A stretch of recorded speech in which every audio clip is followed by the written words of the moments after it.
bienheureux Frédéric Ozanam. 1813-1853.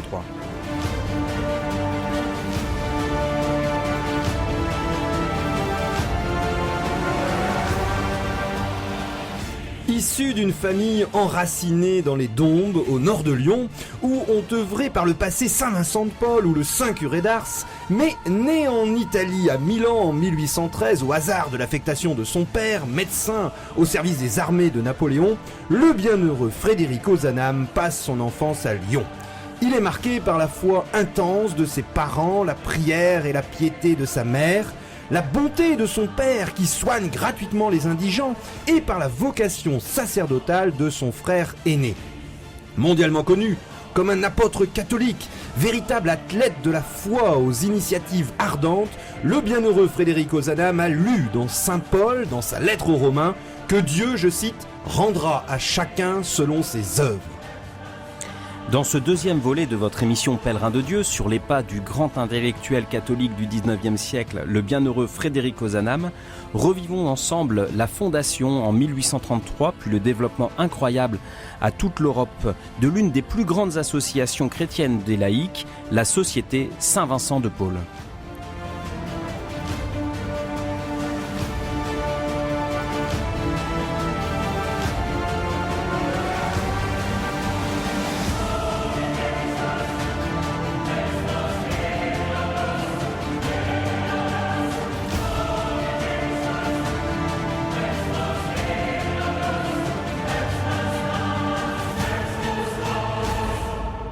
De Dieu avec Franck Bétoir et le père Jean-Baptiste Masson sur RCF Nord-de-France. Le bienheureux Frédéric Ozanam a déclaré un jour « On a dit que Paris était la tête du royaume et que Lyon en était le cœur ». Et effectivement, dans la précédente émission sur l'enfance et la vocation universitaire du bienheureux Frédéric Ozanam, nous avons vu comment d'abord orienté vers les études de droit, puis touché par l'ouverture de l'agrégation, il va obtenir un poste à la Sorbonne et devenir le grand intellectuel catholique défendant la foi catholique, et puis notamment en se spécialisant dans le Moyen-Âge, il va défendre l'apport majeur du catholicisme pour les civilisations dans cette première moitié du 19e siècle, marquée surtout dans les années 1820-1830 par une irréligion, un esprit voltairien, où se multiplient d'ailleurs les éditions de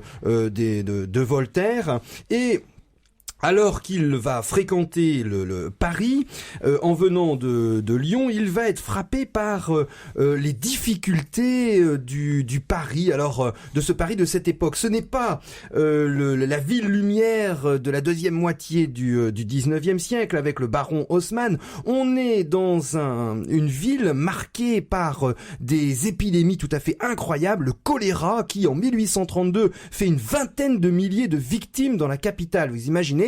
Actuellement, c'est le Yémen qui est touché par le choléra. Eh bien, c'était à Paris, dans la capitale, où le choléra, ce qui est un indicateur des conditions d'hygiène tout à fait déplorables. On compte à la veille de la Révolution de 1848 près de 300 000 indigents, et les insurrections ouvrières qui sont étouffées dans le sang se succèdent en 1832, 1833, 1834. Et dans cet univers qui est difficile, le jeune bienheureux Frédéric Ozanam va autour de ses amis, d'ailleurs ses amis de collège lyonnais, l'amitié c'est vraiment un leitmotiv dans sa vie, qui vont lui permettre d'accomplir de grandes choses. Il va donc organiser, faire vivre, nourrir un réseau d'amitié et participer, en même temps d'ailleurs qu'il faisait ses études de droit, à des conférences d'histoire qui vont lui permettre d'avoir sa grande initiative qui est la fondation de la Société de Saint-Vincent de Paul. Alors, Frédéric Ozanam évolue progressivement, puisque d'abord c'est un intellectuel, brillant intellectuel, et il a ce désir, donc après avoir traversé une crise profonde dans sa foi, d'avoir traversé cette incrédulité, eh bien, à partir du moment où il retrouve sa conviction première et qu'il est rétabli, qu'il a surmonté les doutes qui l'assaillaient, eh bien, il a ce désir de missionnaire d'annoncer l'évangile, et donc voilà voilà que un jour, eh bien, un des jeunes de compagnons d'études avec qui il parlait, touché par son ardeur d'apôtre, lui dit « Vous avez raison ». Si vous parlez du passé par rapport au christianisme, donc tous les bienfaits du christianisme, le christianisme a fait autrefois des prodiges, mais aujourd'hui, le christianisme est mort.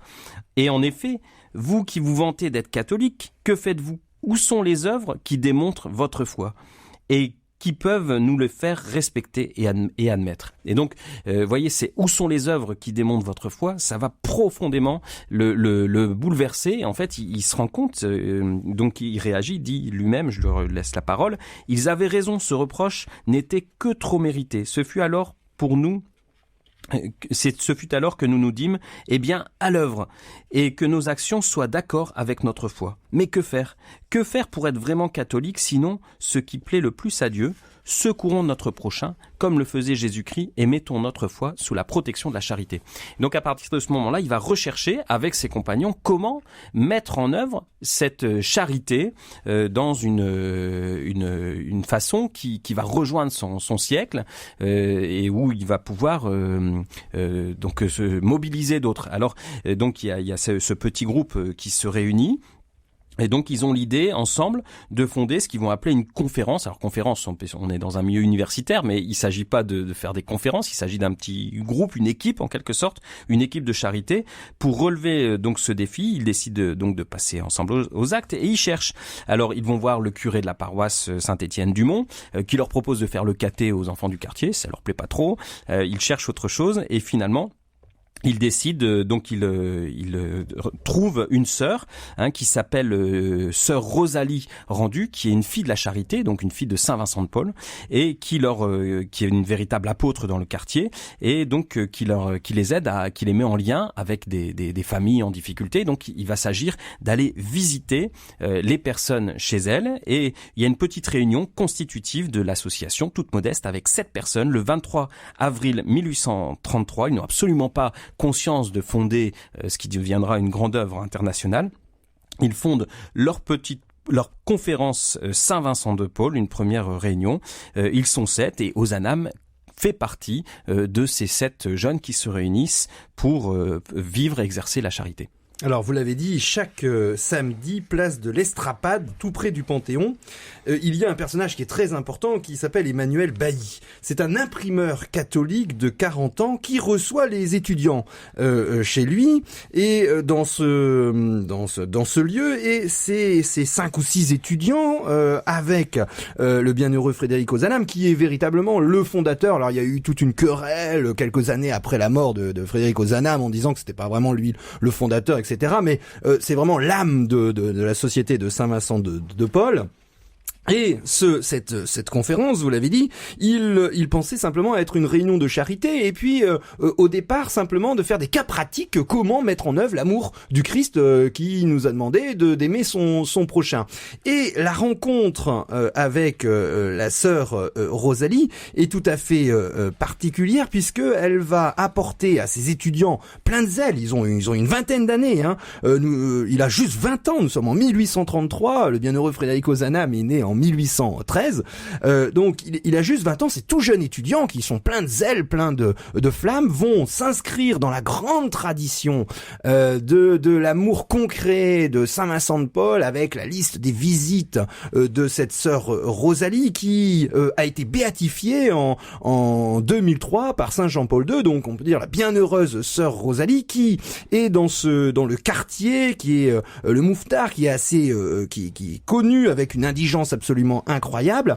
Et petit à petit, à la rentrée universitaire de 1833, des nouveaux venus arrivent et on se met sous le patronage de Monsieur Vincent, Saint Vincent de Paul, avec des prières, des invocations particulières lors des réunions. Et en 1834, le bienheureux Frédéric Ozanam et ses amis assistent en première loge aux fêtes de l'installation solennelle de la châsse contenant un fragment des reliques de Saint-Vincent de Paul dans la chapelle des Lazaristes de la rue de Sèvres. Nous sommes le 13 avril 1834 et dans une lettre, parce que dans sa correspondance nous permet de bien comprendre ce qui se passe, Frédéric Ozanam précise avec vigueur l'objectif très large qu'il pressent. Il explique: Or nous autres, nous sommes trop jeunes, il a 20 ans, pour intervenir dans la lutte sociale. Resterons-nous donc inertes au milieu du monde qui souffre et qui gémit ? Non. Il nous est ouvert une voie préparatoire. Avant de faire le bien public, d'avoir une responsabilité politique, nous pouvons essayer de faire le bien de quelques-uns avant de régénérer la France, c'est son idée, nous pouvons soulager quelques-uns de ces pauvres.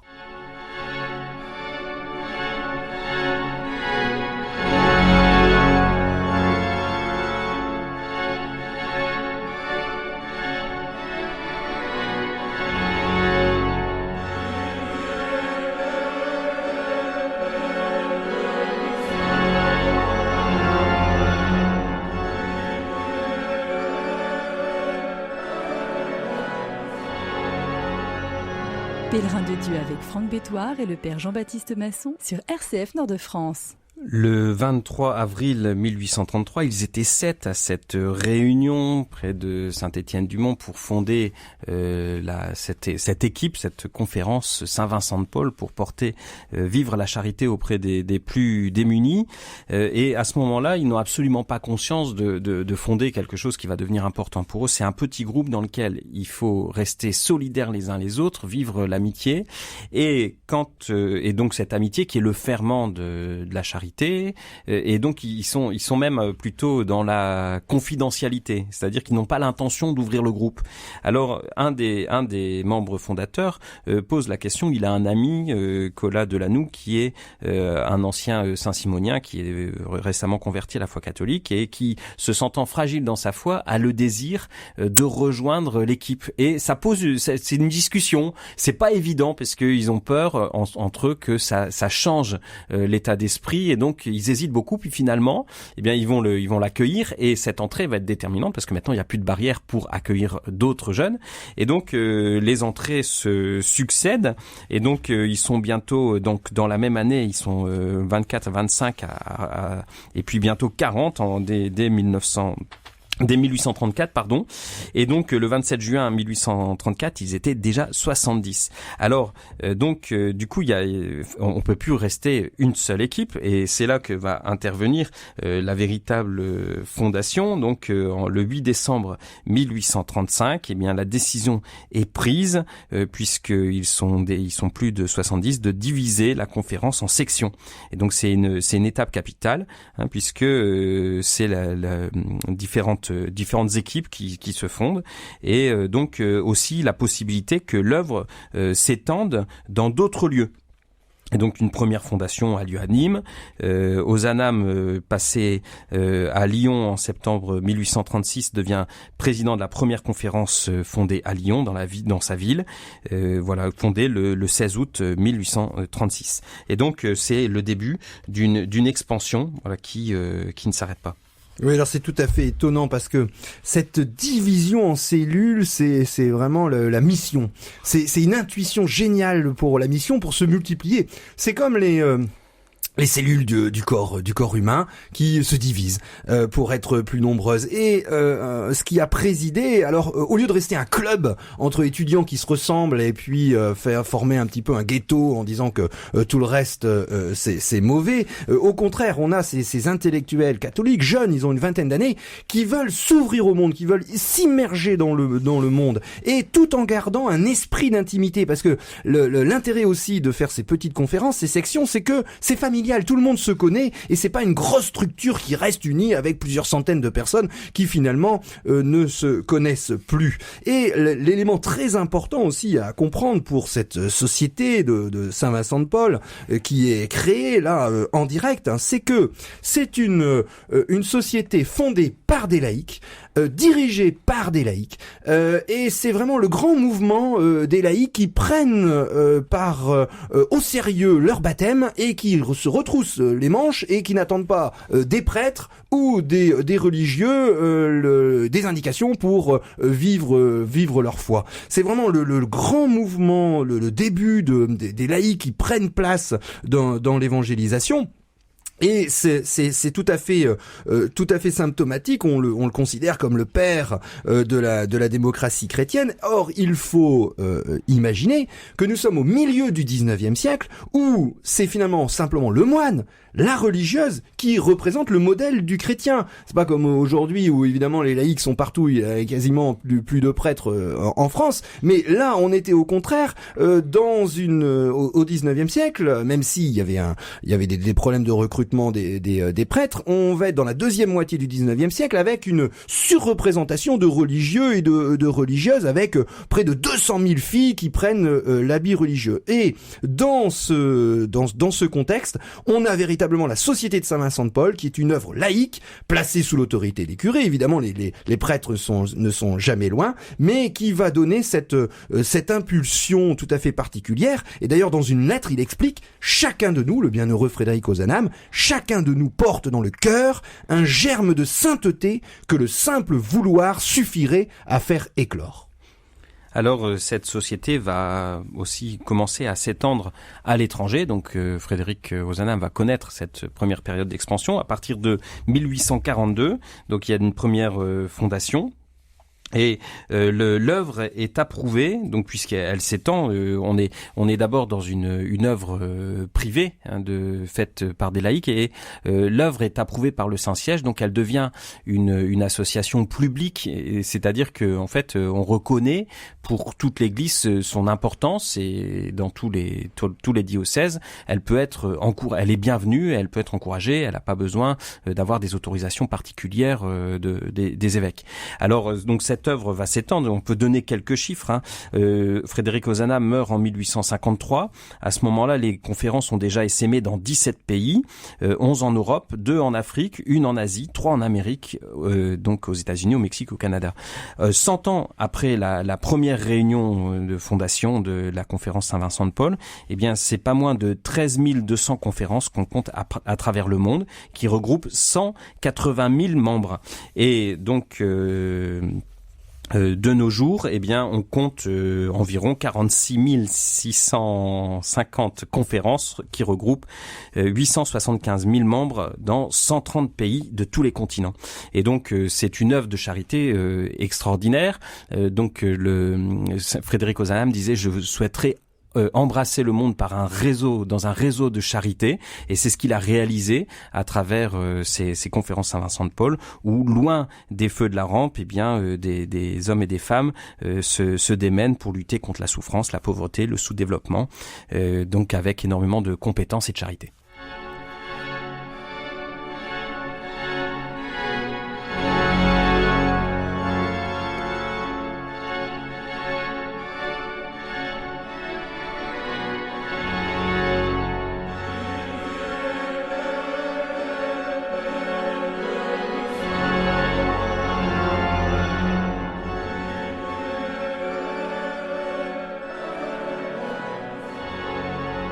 Pèlerin de Dieu avec Franck Bétoir et le Père Jean-Baptiste Masson sur RCF Nord-de-France.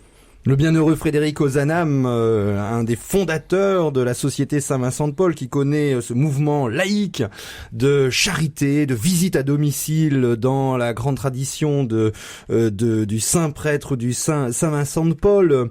Il va, ce qui est tout à fait étonnant, pour caractériser la spiritualité et puis cette figure du bienheureux Frédéric Ozanam, c'est son humilité. Il va pas être le président avec tous les pouvoirs de cette association qui se multiplie, et au contraire il se met en retrait, sauf par intérim, à quelques exceptions près, par exemple avec les journées insurrectionnelles de juin 1848, lorsqu'il est en habit militaire et puis il patrouille pour gérer un petit peu, parce que tout le monde était gérer la sécurité publique dans ces moments un petit peu de folie révolutionnaire.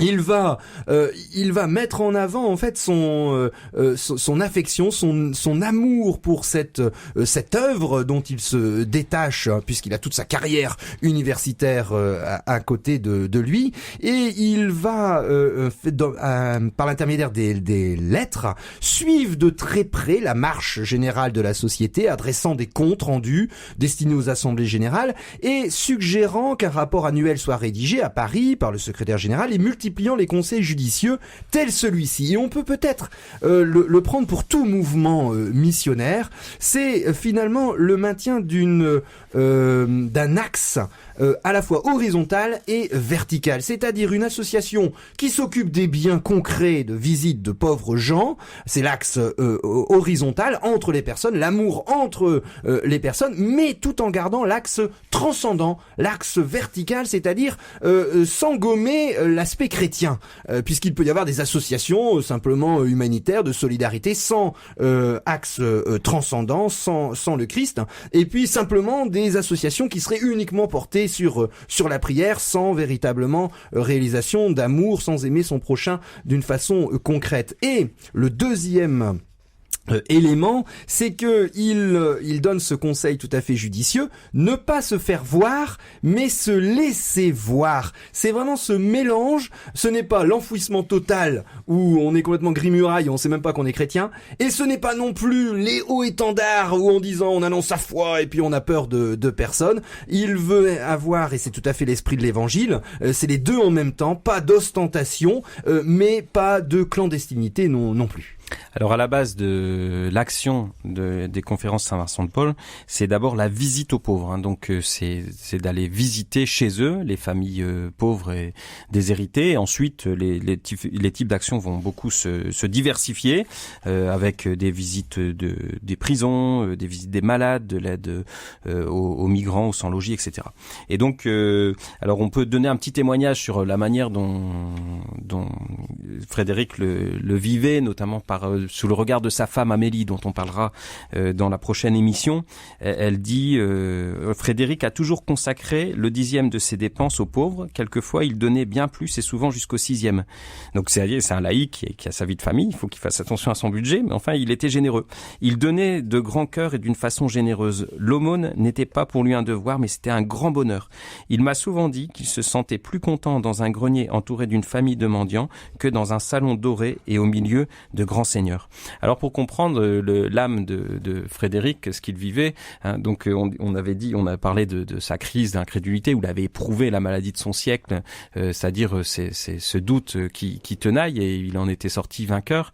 Et donc il y a quelque chose de saint Thomas qui touche, qui rencontre le Christ ressuscité en touchant ses plaies, en voyant ses plaies, en touchant ses plaies. Et donc dans sa spiritualité, il le reliait à cet épisode de saint Thomas, c'est-à-dire que chaque fois qu'on rejoint le pauvre, donc le Christ souffrant dans les pauvres, eh bien on passe de l'incrédulité à la foi, on rejoint le Christ vivant et ressuscité. Et donc il vivait dans son intuition, et c'est ce qu'il faut pas oublier dans ce qui fait la force des conférences Saint-Vincent-de-Paul, c'est ce lien entre la foi et la charité, donc un rapport vivant au Christ ressuscité et un amour concret pour les pauvres.